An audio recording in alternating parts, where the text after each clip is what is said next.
before I get into explaining a little bit about Oath Keepers, you hear a lot in the Tea Party the concern that most people are older than me. Or, of course, that's not many people, but for all the young people, you got to feel good about the future of our country when you hear something like this. Anybody here graduates from Texas A&M University? Does anybody know anybody from Texas A&M? You've heard of it, of course. What do they study there?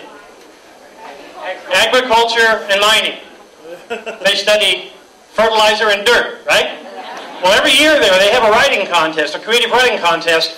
Who can come up with the best description of a contemporary phrase? This year's phrase was political correctness. The winner wrote, "Political correctness is a doctrine fostered by a delusional, illogical minority and promoted by the corrupt mainstream media that contends that it's actually possible to pick up a turd by the clean end." I love that. That's really true.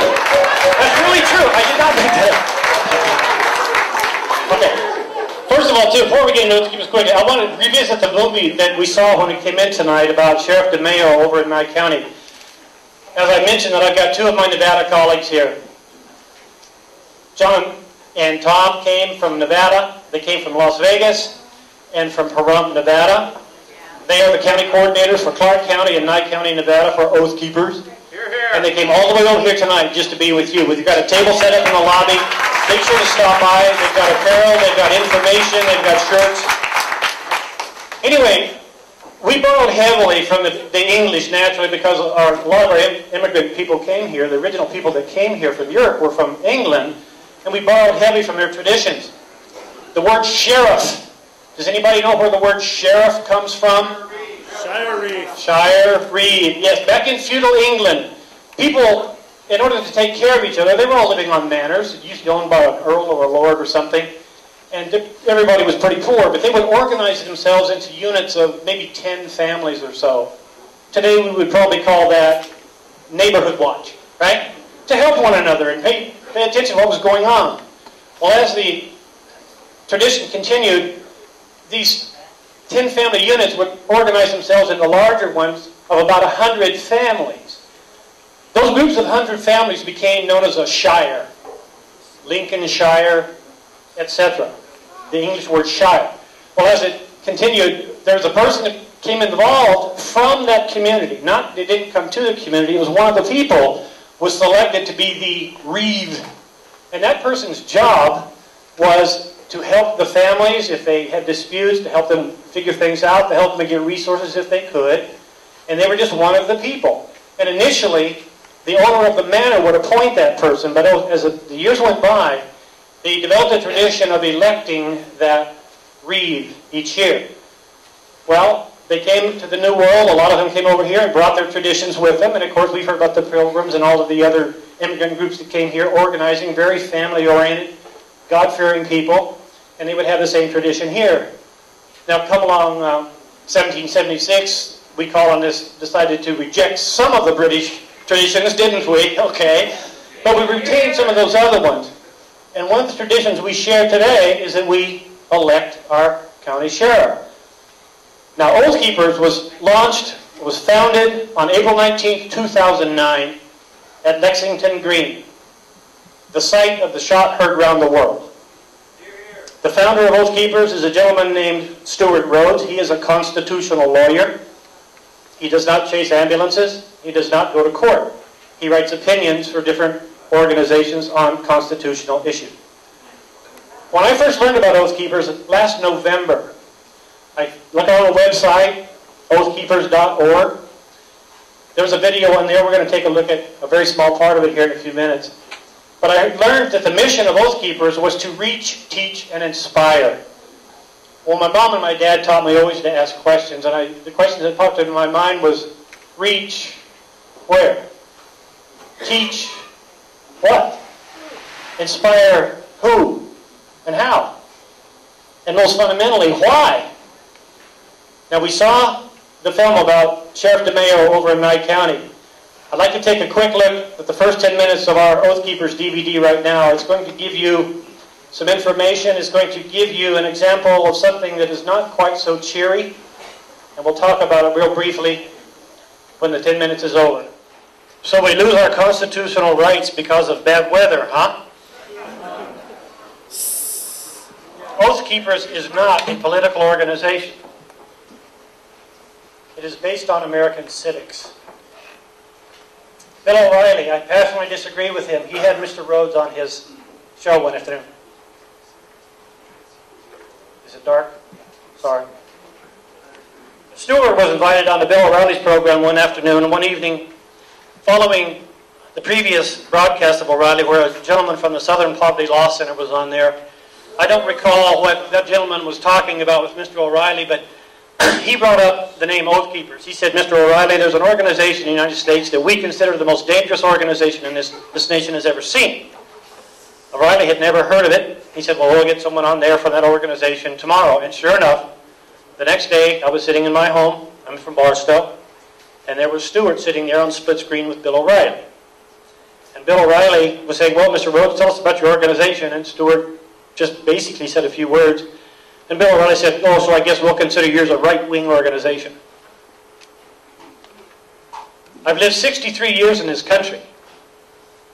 The Constitution sits on the foundation of the Declaration of Independence. You know, those founders, they did not declare war, did they? They declared independence. They were throwing off some of those tyrannical traditions that had followed them here from during their migration from England and other parts of the world. And through divine providence, they created a structure of government that is limited on purpose. Earlier I was mentioning about sheriffs. I've learned so much just because I've been inspired. Reach, teach, and inspire. I have found myself inspired by being involved with Oath Keepers. And frankly, it's not a membership. This is not a recruitment drive. Those 10 orders that I will not obey. We need that to be in the heart of every person who wears a badge, every person who wears a military uniform, and every single human being that we elect to represent us at every level of government.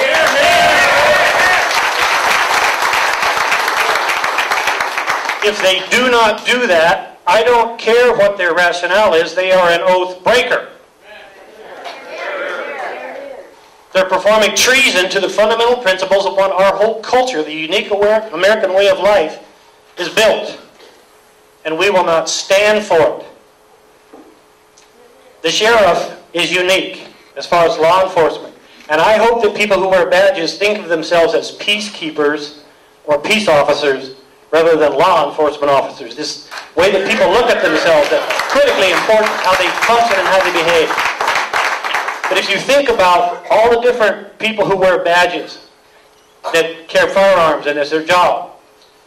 City police. In Barstow, we have a city police department. The police chief is employed by the city, a government.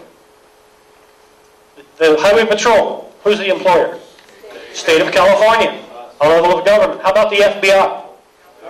Federal government, Secret Service. There's nothing wrong with that. Who employs the sheriff? We do. We elect him. He is supposed to be from our ranks. He is supposed to be one of us. And as evidenced by, now on that DVD, I hope I can come back and talk with you folks sometime again. I consider this what a privilege for me to come over and talk with you. The third segment of that DVD that we saw is a gentleman by the name of Sheriff Richard Mack. He's former, some of you may have known him, he's former county sheriff in Hammond County, Arizona. In the early 1990s, the Congress passed the Brady Bill. Mr. Lewis, you were there. And when it finally came down and was signed into law, it required that background checks be performed on people who were going to purchase firearms. It also mandated that county sheriffs would be the agencies that would perform those background checks. Well, Sheriff Mack, he was still in his position at that time, and a number of other county sheriffs around the country filed suit claiming that some of those requirements in that Brady Bill were not constitutional. And number one, there was no provision to compensate the county sheriff departments to do this work. And they referenced specific parts of the Constitution where you cannot require someone to do work without compensation. And also, the pillar of the lawsuits that went to the Supreme Court was that the county sheriff is not subject to jurisdiction of the federal government. They're subject to the jurisdiction only of the people in their county. When you get home, use your favorite search engine and Google the Mack Prince. M-A-C-K. The other sheriff from Montana, P-R-I-N-T-Z. The Mack Prince decision. In a 5-4 decision, the Supreme Court of the United States found that in the Sheriff Mack's favor, and Justice Scalia, writing an opinion for the majority, cited the 10th Amendment, I believe, 7 times. When we watch this next DVD thing, when I come back and talk to you here, I want you to hear what Richard Mack has to say. The way that we are going to take this republic back. This is not a democracy. This is a republic. There's no similarity at all. And I'd appreciate it if especially our national elected officials would quit referring to things like, well, our democracy's not supposed to work this way. Surely they know it's not a democracy. But that's time for another talk, I guess. But you will see what we're going to do. We have to start from right where we're doing right now in Victorville, California, and Pinion Hills, and Barstow, and wherever you live. We have to make sure that the people that we put in these positions understand our Constitution and that they abide by the oath they took to preserve, protect, and defend it. Now, over the weekend, you saw the little old lady there, the little lady, excuse me, who was tackled during Hurricane Katrina. Anybody have any idea what law enforcement agency tackled her? CHP. That was California Highway Patrol, on loan. That's right. It was kind of hard to hear in the DVD, but you heard the police chief of New Orleans say that no one's going to be allowed to keep firearms. Does he have the authority to give that order? No. Oh, yes, he does. No. But it's an illegal order.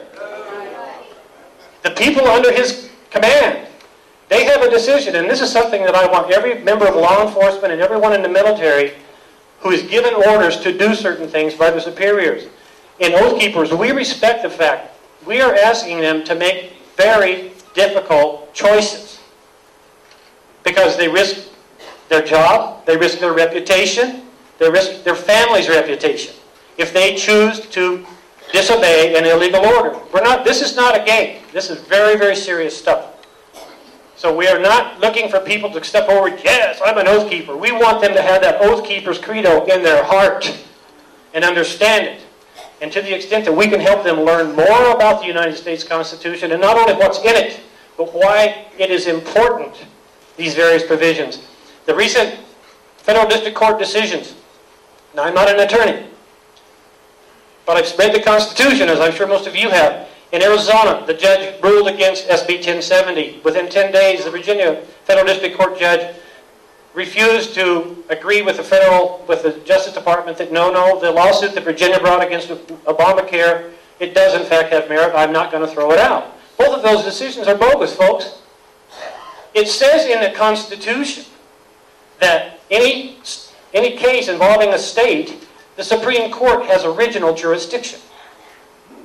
Then why is it being heard in federal district court? That's not the Supreme Court, is it? Do these people not even know those basic things? The Constitution is filled with one sentences, one after the other. It's very simple. It says the federal government shall protect every state from invasion. Obama doesn't care. Now, we have to start forcing them from the ground up. Our local level, we have to work with our county sheriff. They have a tremendous amount of authority. You saw what Sheriff DeMayo has done over in Nevada. He told the feds, get off this land.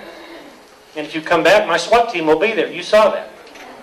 So, folks, over the weekend, Judge Napolitano was having a conversation with Dr. Thomas Sowell, the economist from Stanford University. And during that conversation, Dr. Sowell said, the Constitution cannot protect us unless we protect the Constitution. Will you stand for the Constitution? Will you stand for liberty? Will you stand up for the America we love? God bless you. Thank you.